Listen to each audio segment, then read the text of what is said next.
Now this car belongs to Jeff Emmett, and it's an all-steel American 34 Ford coupe body with some of the finest bodywork I've seen anywhere.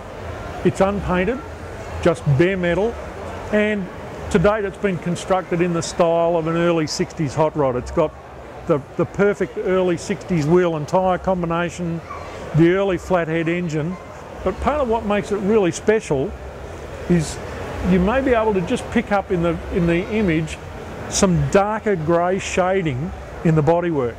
That's actually lead, and lead was used as a body filler by the early car manufacturers before we had high-tech plastic fillers.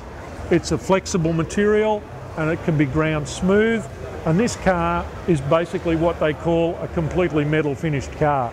It is incredibly straight, and I would suggest we'll take a coat of high fill primer, some blocking back, and the colour will go over the top of that, and it will be one absolutely gorgeous, immaculate car. Personally, this is a car I'd build myself, and I can see it painted in something like a traditional early 60s candy lime green, or a candy gold, or a pearl gold, maybe a red with some scallops, but I'm not sure what Jeff's got in mind for it. The chassis has been built with the steering column on the left-hand side. The flathead engine is just perfect for the period of the car. It sits absolutely spot on to be an early 60s car with those large diameter early 60s style bias ply wide white wall tyres. Okay, most people into cars have heard of Boyd Coddington somewhere or other. And many years ago, Boyd Coddington built a very famous car called the Boydster.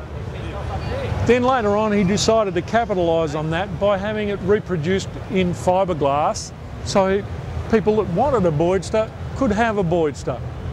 And when he went searching to find the best fiberglass body manufacturer he could find in the world, he came across a fellow in Australia named Ken Brownlee, who builds absolutely incredible fiberglass bodies.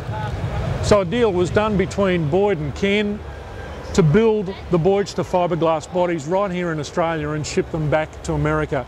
It's a little like selling ice to Eskimos, but the quality of Ken's bodies is such that it was very much worth it for Boyd. This car is the first body produced in Australia from that mould, which now sends bodies back to America. And the car was home built by a young fella by the name of Mark Corse, and Mark spent a long time building the car and building it well. It's testament to the standard of workmanship and the ability of Australians in that this car could compete on any show stage anywhere in the world. It could go to the Oakland Roadster Show and compete with the very best roadsters in the world. The induction system on the engine, Mark fabricated most of that at home in his home garage. Okay, he's a machinist by trade, and that's what he does, but there are a lot of home-built fabricated parts on this car, and it is simply stunning. We were discussing just a second ago that colour choice is everything in a car, and this car is the most incredible tangerine orange colour you could imagine. But one of the really neat things about it, which you may see shortly, is that it's a custom paint job, not just a straight paint job. The custom part of the paint job, however, is underneath the car.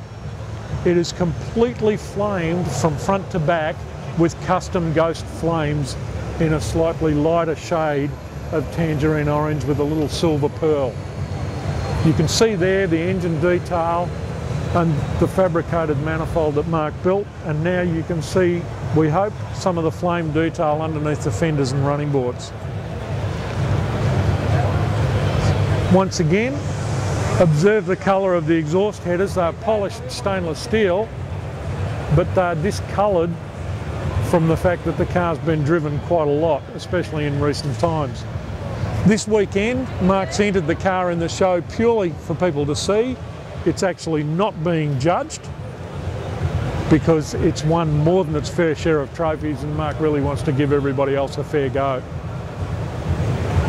There's more of that engine detail. The cylinder block has been completely polished and ground smooth. The cylinder heads are made of aluminium, and again they've been polished to an incredibly high lustre.